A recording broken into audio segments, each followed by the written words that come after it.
Syukran katsiran, terima kasih masih bersama kami di Hasanah Islam Metro TV. Bersama saya Ahmad Kafi dan juga ada Ustadz Erik Yusuf di sini. Ustadz, ada beberapa dan saya juga pernah mengalaminya dalam menjalankan ibadah di bulan suci Ramadan, kita merasa tidak maksimal dalam beribadah. Nah, bagaimana agar kita tidak puas, tidak putus asa bahwa kemarin di Ramadan kemarin kita ternyata tidak bisa maksimal menjalankan ibadah-ibadah yang telah dianjurkan. Silakan Ustaz. Ya, itu sering kali ya kita rasakan ya. Sedih dan gembira itu kita rasakan ketika Id Mubarak. Gembira karena masuk ke dalam hari raya, ya. Sedih karena meninggalkan bulan Ramadan. Apalagi sedihnya itu karena kita sering kali merasa tidak optimal. Ya, seperti misalnya contohnya Nabi Ayub gitu ya. Ketika beliau itu sudah sembuh, dikembalikan lagi hartanya oleh Allah dan lain-lain ya. Kemudian beliau itu mengambil belalang emas yang banyak kan. Kata Allah tuh, kenapa kamu sudah dikembalikan kekayaannya dan lain-lain masih tetap mengambil belalang yang begitu banyak katanya. Terus jawabannya apa? Jawabannya, siapa yang pernah bisa berpuas diri dengan rahmat yang telah kau berikan?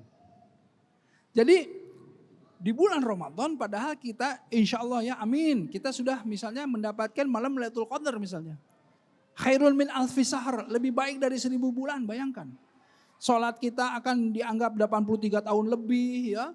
Semua sodakoh kita dianggap 1000 bulan itu kan 83 tahun lebih Bu. Umur saja belum sampai, amalan sudah sampai kan gitu. Tetapi kita merasa terus saja belum optimal. Karena ada sedikit kelalaian lah pasti ya, karena manusia ya. Manusia itu kan al-insanu makhlul khata wa nisyan kan gitu. Jadi ya penuh dengan kesalahan, khilaf, lupa gitu. Nah, walaupun kita sudah optimal, hati-hati di bulan Ramadan ini, tetap saja merasa bahwa wah, belum optimal gitu. Karena tadi ada kelalaian. Yang kedua, tidak pernah kita itu bisa berpuas diri dari rahmat yang Allah berikan. Nggak bisa. Nah itu yang perasaan kita itu terbawa terus itu seperti itu.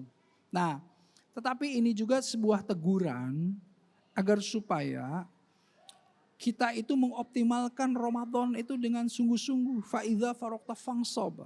Kenapa? Karena banyak juga yang dari kita itu lalai, lengah. Ramadan itu dianggap sebagai musim aja.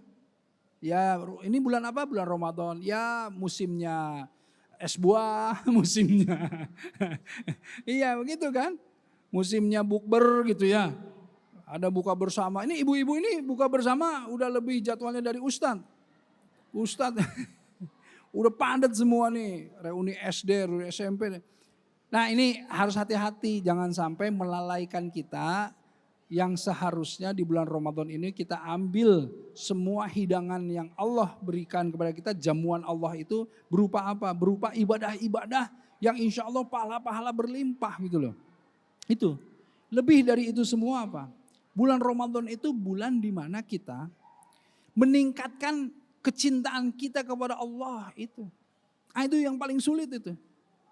Iya, kayak tadi. Ya Allah. Oh jadi lupa ya. Doa istiqomah misalnya.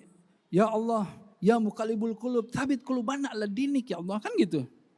Ya Allah, Engkaulah yang membulak-balikan hati ini ya Allah. Tetapkan hati ini dalam agamamu ya Allah. Tsabit qulubana ala imanik ya Allah. Tetapkan misalnya keimanan kami ini jangan sampai turun gitu. Nah, ini bulan Ramadan di mana kalau hati ini berusaha terus yang menumbuhkan kecintaan kita kepada Allah, taqarrub ilallah, insyaallah. Ini akan lebih nantinya mudah lagi gitu. Baik, Ustaz. Ibu-ibu juga ada yang merasa tidak optimal dalam beribadah di bulan suci Ramadan ya. Jangan putus asa ya. Masih semoga kita bisa dipertemukan kembali dengan bulan Ramadan di selanjutnya. Baik, Ustadz terkait dengan jika boleh saya nanya, apa sebenarnya harapan terbesar dari Ustadz Erik kepada kaum muslimin muslimat di Indonesia selepas bulan suci Ramadan ini? Begini, insya Allah ya, kita itu kan tentu harapan semua itu bagaimana sebetulnya kita ini menjadi orang yang lebih baik. Rasulullah SAW itu diutus itu inama bu'itsu liutamima makarimal akhlak. Bagaimana Rasul itu diutus untuk menyempurnakan akhlak. Karenanya kalau kita mau mensukseskan tugas Rasul diutus di muka bumi ini, kitalah yang harus kemudian berupaya keras menyempurnakan atau memperbaiki akhlak kita, betul nggak? Kalau kita mau disebut sebagai umat Rasulullah SAW, perbaiki akhlak kita. Akhlak itu mencakup luas sekali. Mencakup adab, mencakup kebiasaan, perilaku, keseharian, semua ini. Karenanya cobalah. Jangan sampai kita mengotori ya bulan Ramadan atau di luar bulan Ramadan itu dengan sosmed-sosmed yang kemudian penuh dengan caci maki, penuh dengan namimah, adu domba, atau kemudian menghina orang dan lain-lain. Cobalah.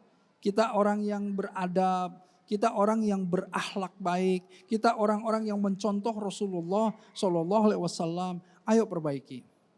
Salah satu bukti ya bahwa dia mendapatkan yang namanya tarbiyah di bulan Ramadan atau pelajaran di bulan Ramadan, atau apa sih contohnya orang yang bisa mendapatkan malam Lailatul Qadar? Jawaban para ulama apa? Bahwa setelah bulan Ramadan dia menjadi orang yang berakhlak baik. Dia menjadi orang yang soleh. Amal-amalannya amalan soleh. Hidupnya penuh dengan tuntunan Al-Quran. Nah itu salah satunya. Jadilah kita orang-orang yang seperti itu. Dan insya Allah kita akan menjadi orang yang kembali ke fitrah. Masya Allah. Syukran jazilan Ustadz pengingatnya agar kita senantiasa bisa selalu dalam kebaikan. Amin. Dan nanti di Syawal tiba, semoga nilai-nilai ibadah yang selalu kita gas di bulan Ramadan tidak ambiar di bulan-bulan selanjutnya ya.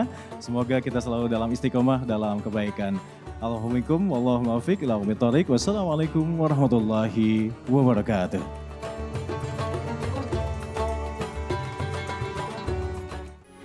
Metro TV. Jelajahi cara baru mendapatkan informasi. Download Metro TV Extend sekarang.